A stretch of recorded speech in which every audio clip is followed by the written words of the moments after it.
record this. The first time we had a glitch with the volume, so I'm re-recording it for you guys today. And this will be uploaded later today. So make sure you don't miss it because it's a good one. And I can't believe that the volume didn't work last time, but that's okay. We're sorted now, so it's all good. Okay, so first of all, I wanted to talk to those people that are new to Team Leader Toolkit because we've had an influx of new leaders come on board with us in 2018. So welcome, welcome, welcome to those Toolkit Masters. Welcome. It's great to have you here.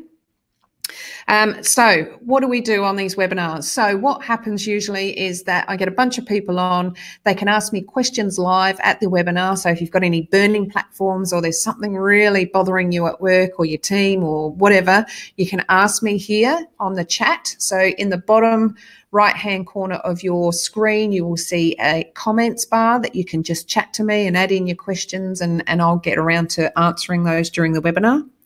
The second method that you can get hold of me is actually through the ask@teamleadertoolkit.com email. So a lot of people just ask their questions via that email. They get responded to within 24 to 48 hours with all the solutions and, you know, insights and all those sorts of things that they can use for that particular problem. And then I'll ask you permission of whether I can actually use that as part of the webinar so that if you've had that question, you might think that some of the other Toolkit Masters might be thinking the same sorts of things and would like those solutions. So that's how you can do it. Number one, ask me live on the webinar through the chat. And number two is to email me at ask@teamleadertoolkit.com and we can get on to answering those questions for you and providing you with the solutions you're looking for. So what else do we do on here? Usually I share an article or I share a topic that I think is really relevant at the time, any tools or resources that might be coming down the pipeline into the unlocking portal, which is what you've got access to at Team Leader Toolkit. There might be a new tool coming on in the tool suite that I want to tell you about. This will all happen on these webinars. And so also if you want to share any successes, if you've got any great insights that you want to share with us, then feel free to comment on the chat and we'd love to get your interaction. So this is for you more than it is for me. I love being here. I love chatting with you guys. So please don't be shy. Make sure you get on and utilize this to the best of your ability. You can ask me questions that you may not want to ask your manager for whatever particular reason. I've had questions on here about, you know, what do I do if I don't like my manager? What do I do if I don't like people on my team? What do I do if I don't want to wear a suit to work? You know, there's lots and lots and lots of questions that have come through that are really great questions to ask and specifically more about if you don't want to ask your manager because you think A, they might not understand, or B, they may think that you already should know that, or C, it's just not a question that you want to ask, then I'm just going to turn this PowerPoint on here. There we go. See my battery running out. All right. Okay, so it's all good. So let me share my screen share with you. I'm going to share with you a PowerPoint, but I will still be down here chatting to you live as well. So you'll have best of both worlds. Fantastic. All right, so live coaching. So let's have a look at what topic we're going to talk about today. And this came up with a conversation with one of the leaders that I'm coaching currently in my inner circle. So let's just call him Mike. Mike came to me and said, you know, what do I do if my team resents me? You know, I'm leading a team of people. I'm usually younger than most of them. I've been in the company for less amount of time. This team's worked together for years and years, and I've just come in fairly recently, and pretty much they don't have very much faith in me. And it's a common issue that we have come across. You know, Mike's great at his job, but being a leader is fairly new to him. So this is something that he's finding quite, because he wouldn't treat other people like this, so he feels like he's getting a little undermined. You know, he's asked his old boss for some advice, but he also doesn't want her to think that he can't handle it either. So it's sort of a catch-22 for him. So he's hoping to set a really good example and excel in his work and do all those sorts of things, but he's still getting snide comments and, you know, what they perceive as helpful comments, which are not really, they're quite negative. You know, all this sorts of bits and pieces, fairly undermined and passive aggressive behaviour, which is really not good for anybody. So anyway, what has he done so far? So that's my first question. So what have you done, Mike, about it so far? And he pretty much said, look, he said he's arranged group outings, he's had training days, he's organised lunches and barbecues, and nobody is warming up to him. It's still going through the same thing. Pretty much he feels like they're all waiting for him to fail. That's pretty much how he feels about it. And it's getting quite frustrating for him. It's not only impacting him at work now, he's taking it home and it's impacting his personal life, which is never a great scenario. So he said, what do I need to do, Tina? What have I got to do about it? So we had a bit of a chat about it. And the one thing I did say to him is that you need to tackle this head on. This is not something that's going to go away. However many barbecues and meetings and all that sort of stuff that you set, this is not going to go away. The behaviour is not going to change. So they are going to continually undermine you if you keep doing group outings and lunches and try and be sensitive. It isn't the way to go. What you have to do then first is tackle the behaviour first. And you need to embrace the fact that as a leader, you're not going to be everybody's best friend. It's just not going to happen, right? So you're there to lead them, not to be their friend. And we need to get away from worrying about whether people like us or not. I know it's really, really difficult because as human beings, we just want to be liked. But ultimately, there's going to be people in your team that won't like you, and it will be no fault of your own. It'll be because you're younger than them, or because you're trying to elicit some change that they don't like, or because they've been at the company longer than you, or whatever. You can't change those sorts of things. So all you can do is make sure that you continue being the best that you can be. You set lines in the sand with regards to expectations, and then you follow up on those. And eventually those people will turn around, and you may never be the best of friends, but they will have that respect for you, which is what you deserve. Okay, so just make sure that you tackle it head on. So how do we do this? Well, it's a great question. So how do we do this? So the first thing you've got to do is you've got to be assertive in what you're doing, and that's different from aggression. I'm not talking about you change your tone, your pitch, your volume of your voice and change your language. I'm not talking about that. What I'm saying is you need to be assertive by setting expectations and consistently making sure that you follow up when those expectations are not met. That is what we need to be doing. So you need to be direct and assertive with your expectations, especially when people are crossing that line. If you don't, the problems will deepen and they will get even more undermined, even more damaging, even more negative. So you need to nip this in the bud. So when people behave in an inappropriate way in your team and you respond by consoling them or charming them or trying to convince them, then pretty much what you're doing is you're giving them a signal that what they're doing is okay and they can get away with it. You don't want that, okay? So you need to lead them. You need to be their leader, and being their leader means drawing a line in the sand and saying this is above it, this is what it looks like, below it, these are the consequences. Okay, so how do we do that? Let's have a look. So first off, you really need to make sure you've got clear expectations. Be very clear with people when their behaviour doesn't meet your standards, right? You need to be willing to set and enforce any consequences if that behaviour doesn't change. So in practice, what does this mean? So when somebody is making a snide comment, when somebody's making a negative comment in your next team meeting, what you need to be able to do is take that person away with you and have a quite candid conversation about the impact of that comment, okay? So what you need to do is you need to say to them, and let's call this person John, listen, John, I noticed that you had some comments in the meeting that weren't overly positive. The reason that I made that decision in the first place was A, B, and C. I'd be happy to hear your insights about it. But in future, rather than put negative comments in the meeting because it has a negative impact on everybody else in there, I would like you to come and see me and we can discuss it.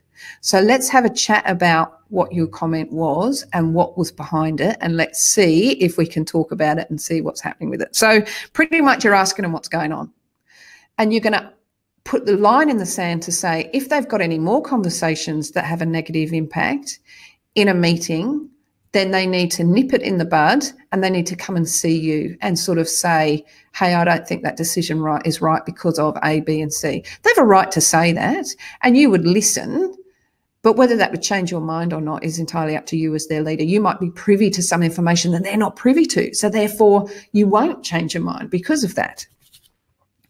So what you've got to do is pretty much listen with an open mind of what they've got to say, but make them realise that you're not stopping them pushing back. But if they need to push back, or if they need to tell you about something that might have happened 10 years ago when you weren't in the company, then don't do that in front of the meeting, in front of everybody. You come and see me one-on-one and we'll have a chat about it. And maybe you can share your insights. And maybe I can tweak the plan that I was looking at. So, you know, what you're doing is having a coaching conversation around the appropriateness of their behaviour in a meeting. Okay, so you've set the line in the sand, you had a conversation, you coached them around what is good behaviour, what you want to see them in the future and what needs to stop. So negative comments, snidey comments, anything in a meeting that doesn't have a positive connotation, then just leave it for you to come and speak to me one-on-one, right? You've set that line in the sand.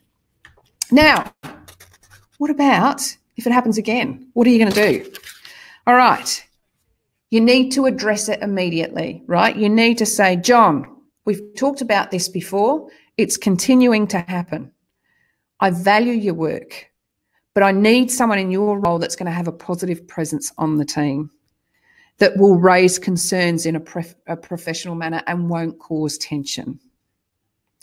I want you to know that I'm really, really hoping that that's something that you'll be able to do. If you decide this isn't for you, I'll support you in that decision. But ultimately, the line in the sand is, if you've got insights to share with me, then I want you to share them on a one-on-one basis. I do not want you to bring up any sort of negative or non-positive comments in the team meeting that may have a negative impact on the rest of the team. Now, you need to follow that up. So what I'm saying is, once you've had that conversation, you need to say, we've had a coaching conversation about it. I'm now telling you for the second time that this is what my expectation is. If you've got something to say, then come and see me one-on-one. Don't say it in the meeting. If it happens again, if I feel like that you are being negative in a team meeting and are impacting other people in a negative way, then our next step from here is a written warning. I don't want to go there, but if I don't have any choice, that's what our next step will be. So you're pretty much putting a line in the sand, and now you're telling them the consequences. You've had a coaching conversation. This is a second follow-up. This is now a verbal warning. The next one will be a written warning. Now, you can go to your HR manager and get all their support to go through this. And remember, whatever warnings that you've given in the past, if you had a coaching conversation, zip that in a private folder on your computer, write it down in your notepad that gets locked away, anything. You need to have, what time it was, what the conversation was about, who were the parties involved, and, what you did. All those sorts of things need to be written down. Make sure you write that down, that you had a coaching conversation with John, and then a week later you had actually a verbal warning with John, and this is what it was, and you stated that the next consequence would be a written warning. Then go to your HR manager or your HR person and get them to help you sort of draft something up if it gets to a third instance that this has happened. But you need to follow it up, okay? You've drawn a line in the sand, now you're going to stick to it. And that behaviour will not be tolerated, okay? So that's what we need to make sure and ensure that is being done. Now, what else do you do? So what else do you have to do in this circumstance? The best thing you can do is make sure you're talking to your manager through this. You can say to them, listen, I've had John, we've drawn a line in the sand with regards to his behaviour in meetings. In the past, he's had very negative comments that he said during meetings that I have noticed its impact to the other team members, and they don't contribute because of that, or that could be one of the reasons they don't contribute. So therefore, I've had a coaching conversation with John about it. I followed up a week later because it happened again with a verbal warning about not having negative comments, and he needs to come and see me one-on-one. My next elevation will be a written warning, and I'm talking to the HR manager of what that would look like. So your manager now knows what's going on. Because the last thing you want is it to come as a surprise to them to go, oh, well, I didn't know you were having problems with John. So make sure that you keep them in the loop with that particular stuff, because you may need their support with this. So if John goes bleating to your manager saying, hey, you know, such and such keeps picking on me. She's talked to me twice now, and now she reckons she's going to give me a letter. Your manager already knows. John, I know about the instance. You've had a coaching conversation, you've had a verbal warning, and you're still doing it. This behaviour needs to change. They can back you up in that conversation. So make sure you talk to your manager. Really, really important. So what we need to do too is continuously make sure that we're feeling comfortable in this. Now, let me tell you, having any sort of courageous conversation is not overly a comfortable thing to do. It takes practice. It takes doing it quite a few times before it sits well with anybody, right? In Module 2 of the Unlocking Portal, you might not be there yet. You might still be on Module 1. That's okay. Module 2 will open in 30 days from when you started the program. Module 2 is all about discovering your team. And in there, you're going to have how to set expectations with your team, and then how the team can set expectations with you. And that's going to be really foundational to set you up for success in the future. So once you set down in concrete what your expectations are, then all you have to do is come back and revisit them. And come back and say, remember, we talked about this at the very beginning. The expectations of you as a team are blah, blah, and blah.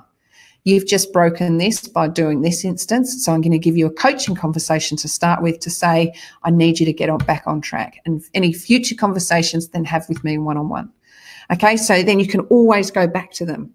And then the second part of Module 2 is them having expectations of you. So what do they want from you? How often do they want to see you on the floor? How often do they want one-on-ones with you? How often do they need a piece of you, or whatever it may be? Okay, so Module 2, if that hasn't opened up for you, that keep an eye out for it, and it's going to set you up for success in the future for any courageous conversations that you might need to have. And it's going to be really, really important if you have done it, but those expectations are slipping or not being followed up, that you need to go back and reiterate those. If you have had a change to your team this year, perhaps you've got 3 or 4 people that are left and newbies come in, maybe it's time to run that exercise and activity again of setting expectations.